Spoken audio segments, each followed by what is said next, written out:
Okay, so we're finally back out to the range. Welcome back, gents, and this is part 4 actually, and this is me doing more neck tension tests. Brief recap. So I finally found a full-length sizer die that the neck diameter is 282 to match what the Mandrel gives us, which is also 282. The top 25 are sized with the Mandrel. The bottom ones are with my RCBS die with a Lyman expanding button, by the way. They have an adapter. These bottom 4 are the test rounds I used. I'm going to use them for fouling shots. But I tested my Lee set, my Lyman set, and then finally the RCBS, and I settled on the RCBS. And I think that pretty much covers it. Oh, except for this is Nosler Custom Competition Bullets, Norma Brass, CCI number 34 primers, and Norma URP for the powder. We're finally getting around to doing a proper test with those. Still smells like gummy bears. Well, I'm sitting here waiting for my rifle to cool down. Fired these 14 shots. I want to reiterate that I'm firing in round robin fashion. So 1, 2, 3, 4, 5. And these are all different charge weights. So we have 45, 45.5, 46, 46.5, 47. So that way we're evening the barrel heat and fouling as we go up. I have 10 more shots to go with my standard full-length sizing die with the RCBS. And then I'm going to go out, check targets, and then put up the ones for my Mandrel. God, what else am I missing? Did I add that this is actually technically my 3rd time out here doing this? I did go a 2nd time, and I was stupid, and I decided to check seating depth as well, and I found that the shorter I got, the worse the groups got, and I couldn't rely on anything, and there was no continuity. It was garbage, so I decided to reshoot it. I'm gonna have to be quick because I got some other people coming out here. So first thing to note, shifted the point to impact left from what we got before. Very interesting. There's a lot of things to say about that, but again, we have to be quick. So first group, these 4 here, vertical stringing, kind of diagonal. And then we see here, next group up, 45.5, 3 up there and the 1 over there. Not too surprised, actually. First I was just like, oh man, I must have did a shitty pull or something, but no, that's just the group. Look, it's about the same point to impact from our first group. We move it over, maybe a little bit over to the left, but it's not with outside the realm of possibility. 46 grains, it's actually these 4 here. So again, upper left for that point of impact. This one raised a bit. You can see we have 2 little mini groups forming. So, I mean, we're a little bit above and below. And then finally, 47 grains, we got vertical stringing again. 1, 2, 3, 4, a little bit over an inch. So, and it's a little bit over to the left. Otherwise, same verticality as this other group. So I'm not too surprised that around 46.5 grains is our, it might be our harmonic node, but I put up some new targets. Let's test the Mandrel, and I have to get back before the firing line before these other people get a little bit impatient. I try to be polite.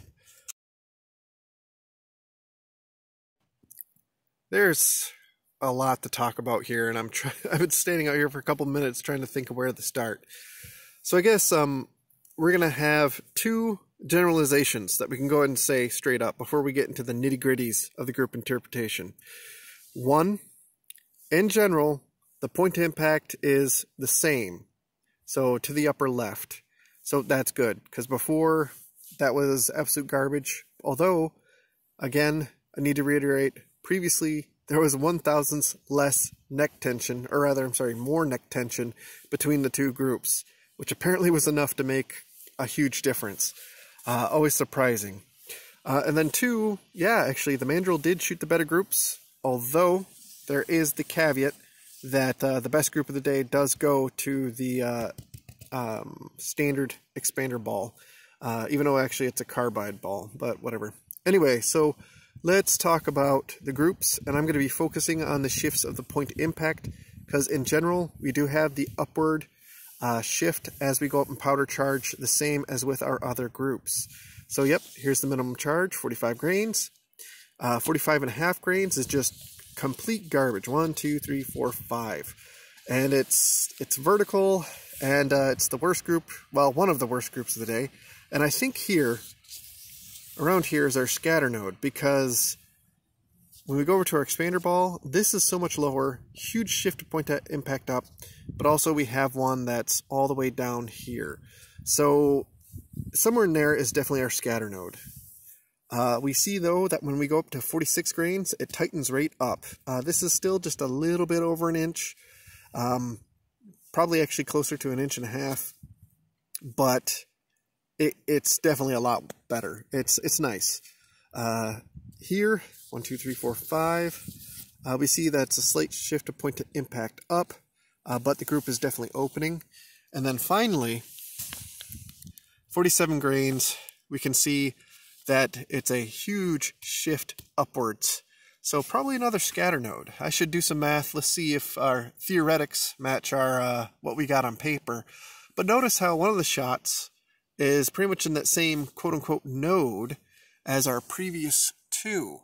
So that's why we have a flyer here. That is not shooter induced. That's harmonically induced. The next node that we'd be going up to is all the way up there. And by the way, my point to aim is right there, because again, the general point to impact is to the upper left. So when I take it out again, I probably will try to zero the scope. I'll probably try to get it closer to center so we're not doing this kind of weird looking to the upper left business. So where do we go from here? I know what I want to test. I want to test a different load development with this. I want to see, because we already mentioned theoretical load workups, right? Like, oh, this is the scatter node. This is a potential harmonic node. I have yet to test any of these charges over a chronograph. I want to see how fast Norma URP is driving these rounds. And secondly, I want to see how much correlation there is between a scatter node and a harmonic node in terms of the chronograph. Does that make sense? I want to see if that Scott-Satterley load workup corresponds with scatter and harmonic nodes. Now, I realize it won't be a definitive test. I just want to see if in this case there is a correlation there, because that is supposed to be one of the benefits of that load workup, right? And I've already done that, but half the time it was with garbage bullets. These Nozzler custom competitions are actually pretty good. So let's do that. Let's test that. So what I did, I took 2 pictures of each group and I ran them through an app called Rangebuddy. So that way I can show the center of the point of impact and the overall group size. And you can see that, yes, in general, the Mandrel did better. However, when you crunch the numbers, it actually ends up only being about 1/10 of an inch more accurate. 2 things though. One, we fired more shots with the Mandrel, and it's a fact that the more shots you fire in a group, the less accurate it's going to be. Groups never become more accurate by firing more shots. And 2, we also fired those groups after we had fired the ones with the expander ball. So that's 2 things going against it, but still it came out on top. All of this is evidence that suggests that Mandrel, the resizing with the Mandrel, is better, but this is nothing definitive. And also this adds a whole new process, a whole nother process when you're sizing your brass. So it's up to you to decide whether it's worth it or not. Certainly if you're in a competition, probably is, but if you're just your average shooter who likes to plink or you hunt, at the end of the day, both of these are firing in the same direction, which is very important. Anyway, so what I'm going to do next, and I've already explained a little bit, I want to do some ladder workup tests. I wanted to test the velocity of some of these, but furthermore, I did some number crunching. And as you know, things graph in a sine wave. And if we treat 45.5 grains as our scatter node, because for both these groups, 45.5 did the worst. If you times that by 3%, because that's approximately when the graphs coincide, when the sine wave coincides, it will be a little bit below 47 grains. And that's when we saw we had that another drastic point of impact shift. So I'm not surprised there. However, if we half that and try to find another supposed harmonic node, it actually comes out being 46.2.